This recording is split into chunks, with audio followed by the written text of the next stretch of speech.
see them do the same thing again, but they do it, and now Qlash, I mean, they can once again just draft around this. They can pick up the Kestrel. They can, I would be more than happy to see Qlash go for the Kestrel first pick just to have that hard counter to the Rhyme so it can't get banned away from them. I mean, what Dynasty are saying is that they're telling Qlash you don't have another pick that you can play in the jungle that you can counter our Rhyme with, other than the Scarf. And since Qlash failed the first game to counter pick the Rhyme, and second game they picked the Scarf to counter it, and it worked for them, this time Dynasty's draft makes even more sense by removing, or with removing the Scarf. The Grace comes out from Qlash. I like that pick just because it gives you a little bit of an early game fighting power because she's very mobile. She can rotate into the jungle and help your jungler fight off the Rhyme. And the late game, obviously, her sustain is incredible.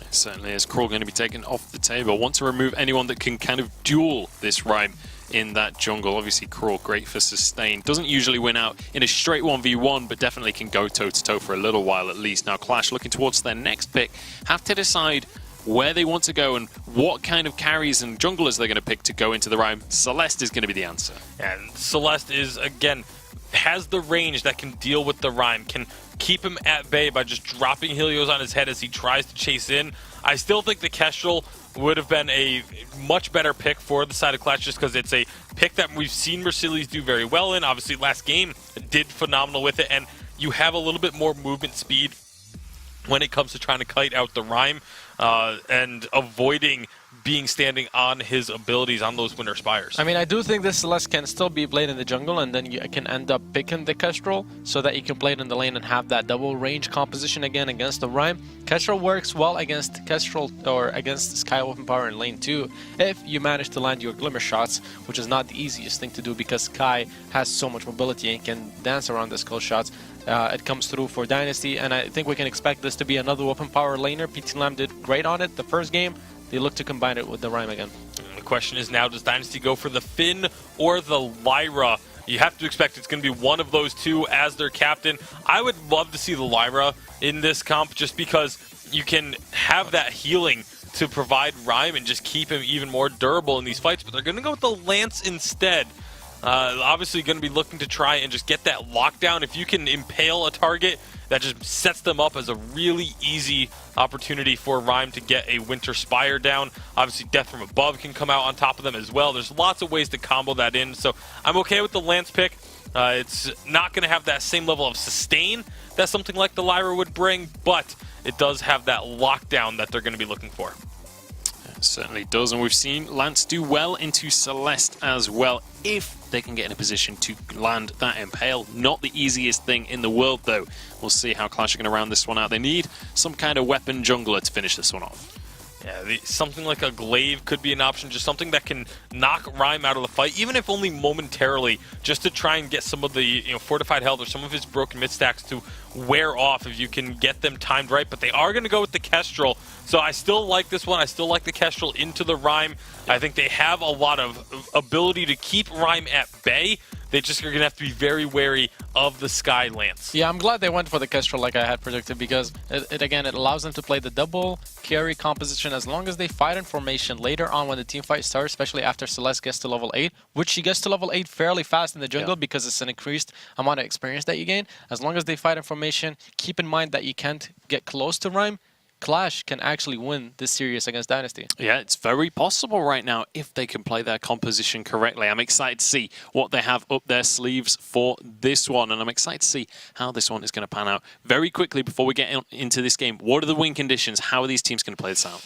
It's going to be about keeping the Rhyme at bay. If you're the side of Qlash, you don't want to let Rhyme get onto your backlines. All right, very quickly. For Dynasty, they have to play aggressive, use the Sky Weapon power, get advantages, and try to snowball the game. If you don't, you're probably going to lose. All right, we'll see if they can bring that one out. It's time to jump into Game 3 of this series. Hashtag Vainglory8 on Twitter. Let us know who you're supporting. Let's pass it back to Dowsy and Xscoundrel. You know, Xscoundrel, I like Rikumeza. He's a friend of mine, quite a nice dude, fairly quiet. I shared a flight back with him from Los Angeles. But first picking Rhyme, 3 games in a row. Probably testing my friendship there a little bit. I'm pretty triggered, not gonna lie. Look, if you're gonna first pick Rhyme, the ban of Scarf I think is more sensible. If you're gonna first pick Rhyme, ban a counter so that you have one less option on the table that deals with you quite easily. But again, this is a composition from Qlash that has got that range, has the ability to sort of CC Rhyme up. I do like the change-up Ricomeza has made here, though. I think early jungle fights and early advantages need to be gained by Dynasty Gaming, so I like he's gone for the boots, the tier 1 boots early on, because again, movement speed very critical to Rhyme's ability to duel against people who generally tend to outrange him, so I like that a lot. It's just about finding those early fights, and Qlash, I think, did a really good job of just rotating mid, so rotating from mid back to their backs to make sure that they weren't going to have to duel Dynasty early on in the jungle, and that gives them a bit of a safer start here, and also stops anything that Dynasty could do around that Elder Treant area to snowball things in their favor. And right now, with Dynasty, having this guy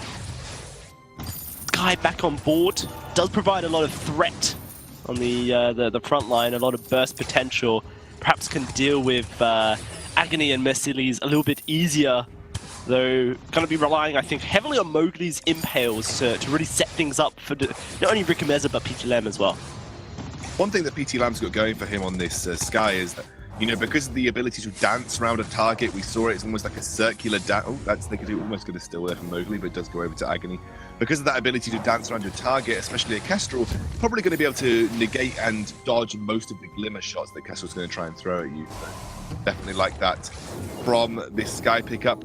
Good in that respect into the weapon power Kestrel, which is why Merciless is definitely not going to go a non-Tornado Trigger build. In fact, I think Tornado Trigger will feature quite heavily, because I think he's going to need to rely on basic attacks more than he would do anything else. Dodges away from Mowgli, who hasn't yet found an Impale landing. But it'll be a matter of time. Almost necessary to be taking flares into engagements like that, knowing well that the active camo will provide an escape route for Merciless. Currently, everything fairly even. These Elder Treant pickups by Agony have put Qlash a little bit further ahead than their opponents here. He's going to start up this third one. Mowgli looking to try and steal it away as he moves on in, but Gideon War not timed well enough to be able to steal it this time. Nope, and Agony gets all 3 Elder Treants so far. He might get the 4th rotation. I don't think it'll be up in time and easily taken enough before it gets reset and the jungle intensifies. But good start. You know, Elder Treant worth it a little bit more in terms of experience and gold than it used to be, so accelerating this jungle Celeste build ever so slightly. You need all the gold you can get in the jungle, and getting 3 Elder Treants certainly isn't going to be any harm. Hell's Devil overextended a bit here. PT Lamb, aggressive, and Mowgli misses again. Certainly does. Dynasty looking to try and make moves on Merciless here in the lane, but haven't quite been able to do so. Ricomeza backporting, looking like he's going to go once more towards a Broken Myth start for himself. There's an Impale connecting. Mowgli does a bit of damage to Merciless whilst PT Lamb cleans up the wave. Agony, very aggressive moves into a Rhyme's jungle right now. You know, Araki Zoro mentioned it. The reason that Rhyme's so strong is even if you don't find any early fights, you clear your jungle so incredibly quickly, which means that your camps spawn very quickly, which means you get gold into your system very quickly. However, Agony's ability to kind of break the rotations of Ricomeza and stay ahead of the Rhyme has actually been fairly impressive on this Celeste, considering that Celeste did take a hit in 2.8 to a clear speeds in the jungle. Yeah, I think primarily the hits in 2.8 were trying to stop her wave clear speed and her jungle clear speed, but I mean, let's be honest, it was some minor hits. She's still going to clear pretty quickly. Those basic attacks will scale up with the CP that you can clear. And every part of your kit has some element of good jungle taking abilities. Agony forced to boots away here and healing flask. That might just be enough to get him away, Dowsey. And it's given a little bit of time over to Merciless and Hell's Devil, but the rotation won't catch him off guard.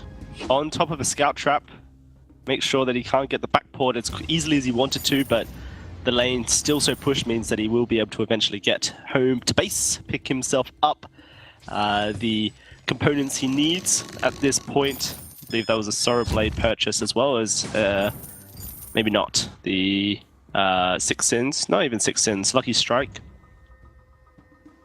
Items are, they have names, Excalibur? Items are hard. Items are hard. Hell's Devil finally beats his nemesis, the top brush scout trap. Manages to clear that. And now Merciless can pretty safely farm in this lane. PT Lamb picked up his Sorrow Blade, working towards...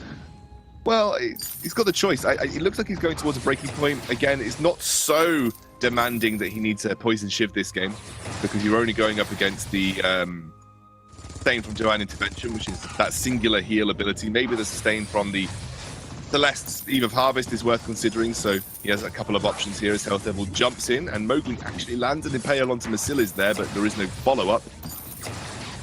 And they will continue to just try and clear these waves as best they can. They have a lot of wave clear available to them, Qlash here.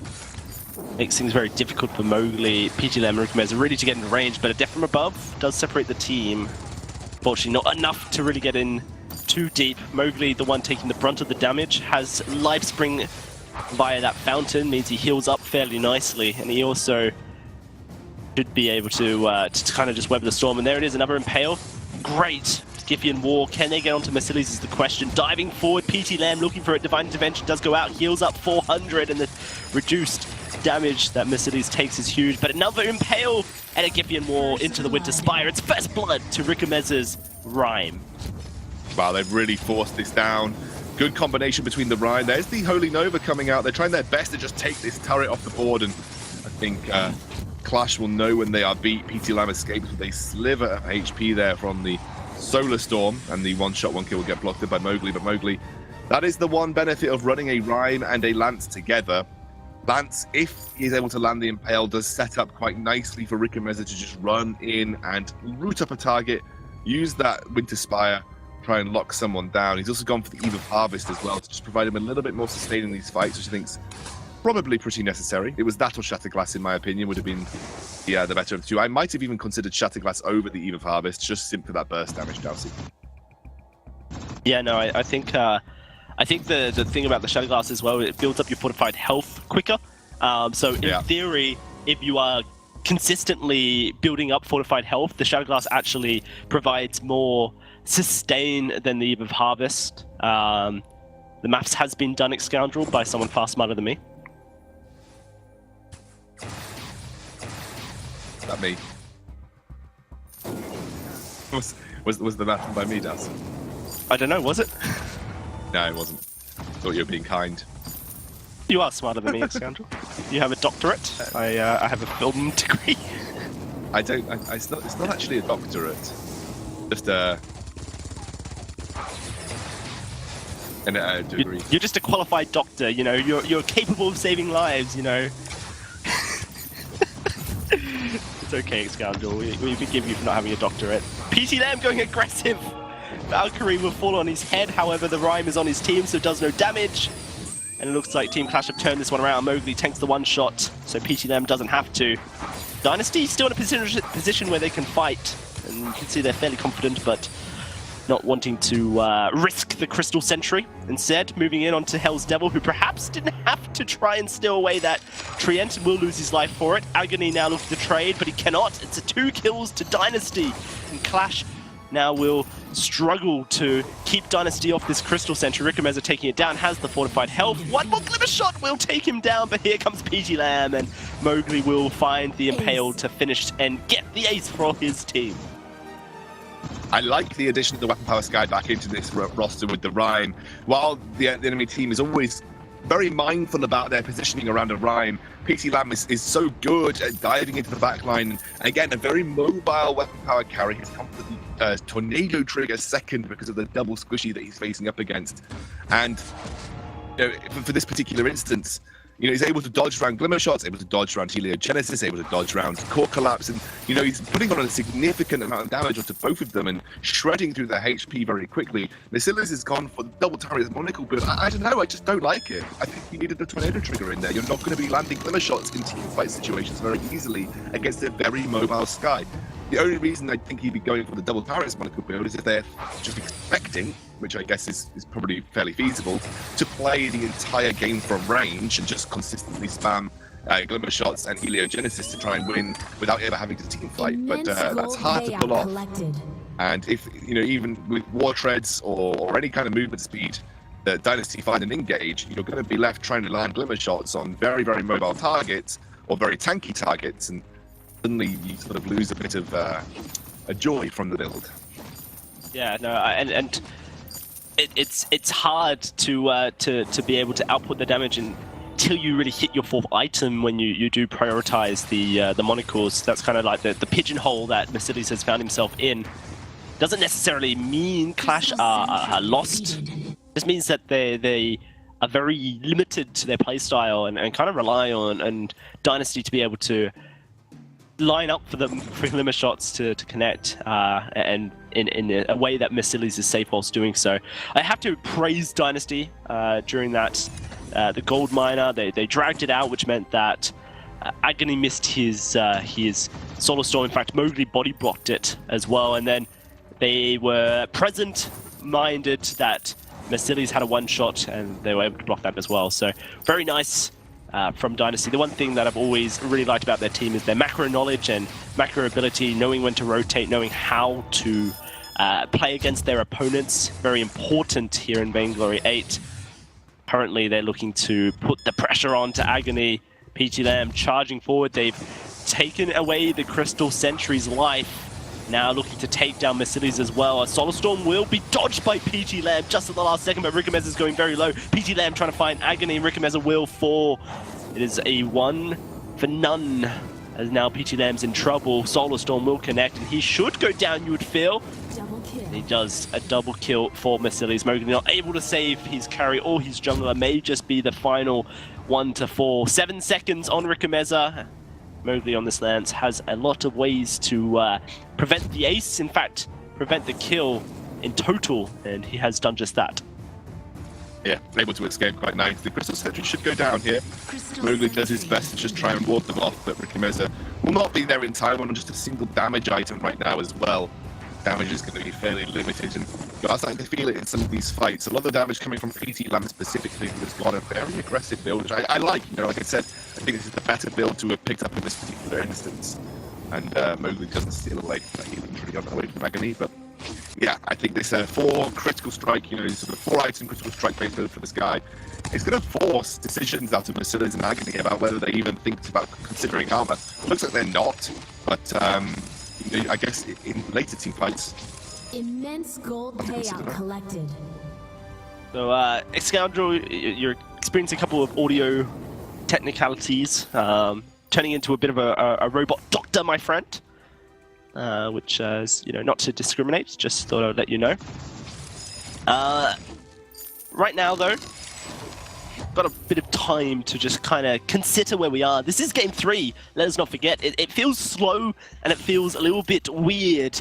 I think Rickameza's to blame with this consistent first pick of the rhyme, but Dynasty are playing around it far better, and it really is this Sky that kind of allows the rhyme to be a distraction, or almost not even a consideration of Qlash.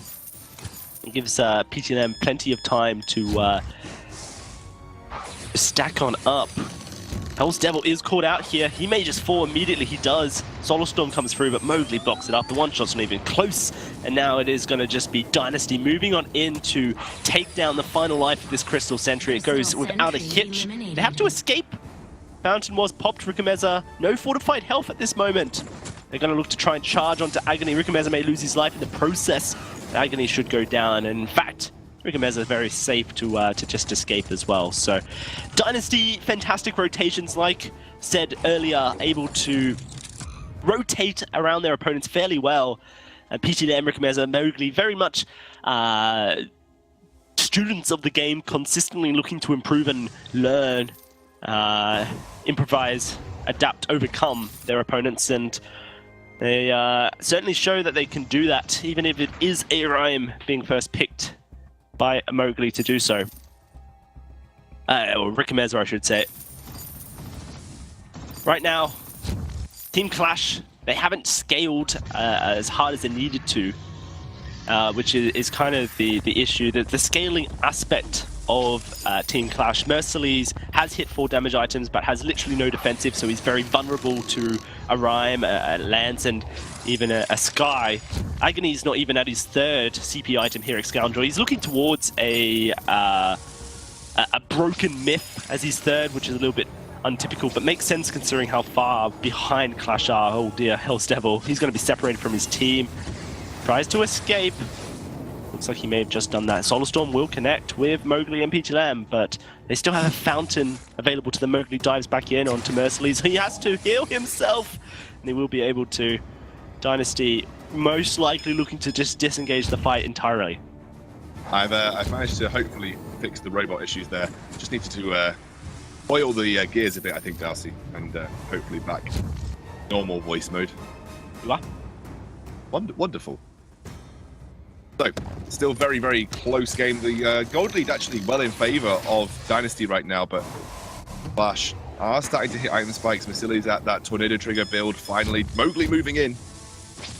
Can he do the work is the question. Impale doesn't miss, but the Qlash roster are split across the wall. Actually, the worst place for them to be. The one shot will connect onto Rikomeza. The extended range that Agony has, he can do a lot of work, but oh dear, Hell's Devil is just gone. And now look at PT Lamb diving onto Agony. Double kill for him, looking for a triple kill, and it should just be easy. Oh, Rikomeza steals it away with his rhyme. Ace does come through for Dynasty, but that team fight was it was easy. Easy as 1, 2, 3, Scoundrel. Well, that's the power of this particular pick in the form of the Weapon Power Sky. When you build like this, you're just going to shred through Agony, you're going to shred through Merciless, and you can see Merciless, you know, considering armor as a build path to him in a sort of a pick that very rarely even considers armor as a tool, especially against the amount of CC that you're facing, and not having the reflex block is never a fun experience. But you know, this build from PT Lamb, if he gets to the backline, he's so quick, he's so hard to lock down, just shreds through Merciless and Agony. The only person who can really consistently stop him is Hell's Devil, and as soon as Hell's Devil is dead, it makes things so easy for PT Lamb. This Grace, a lot of power when she's alive, not so much when she's dead, and there's no echo available for Merciless here. He's opting to go towards armor at this point because he's just been so threatened by PT Lamb with this crit build that he has set up for himself. This could just be the beginning of it all, the end of it all, in fact, as Dynasty are looking to move on in and finish the job that he started. 3 rhymes, 3 games, perhaps 2 wins. We'll have to see. This Kraken down to half HP. A rush towards the turret goes down very quickly due to the crits. And that's the first turret dead. Impale stunned. That's Agony trapped on up. The Valkyrie connects as well as Solar Storm will go through, and Merciless positioning for PT Lamb with a fountain. It was too late from Mowgli, and Rikomeza has lost his life. Mowgli looking to do the work that he can do. Perhaps he can't. Where is he to go? But nowhere. A triple kill for Merciless. And Qlash will hold on to their Vein Crystal. Unbelievable hold from Qlash. So close to losing the game, and they're going to start back now. Haven't even taken a first turret yet, Dowsey. Nothing major on the map to take apart from some of these turrets. But with an open Vein Crystal, they are going to have to start to worry about the prospect of, you know, vision control around entrances to their base, vision control in their own side jungle. They do not want to get caught out. A Sky will very quickly run them down, you know, and take that Vein Crystal very quickly if they aren't careful. They're going to play the Crystal Sentry too, but close game between these two teams. You feel like the Sky is doing some serious work for Dynasty, but if Qlash can set up that ranged battle that they want to, they should be on top. It's just all coming down to execution of how this team fight is getting played out. Agony still so very far behind at this point at Scoundrel. Just at a 19-minute mark, ATCS on a Celeste.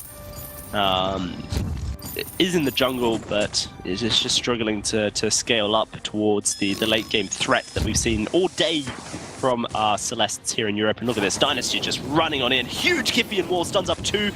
Impale maybe not as big. PT Lamb in a bit of trouble as he's going to go very low. Solar Storm is able to be dodged, and then just going for the win! Who needs a team fight? They just walk on it and kill the Vein Crystal! Every man alive! And Dynasty say enough is enough. Dowsey and Scoundrel, our rhyme is OP, and we will take the series win over Qlash. Don't know if it was the rhyme, Dowsey, but it was certainly the Sky. PT Lamb on this Sky, excellent build path. Obviously just tore apart that Vein Crystal, so they rushed it down. It's something that had to be at the back of the mind of Qlash, and they kind of got caught out in that situation. PT Lamb on a Weapon Power Sky, so easily able to dance around the CC and the skills being thrown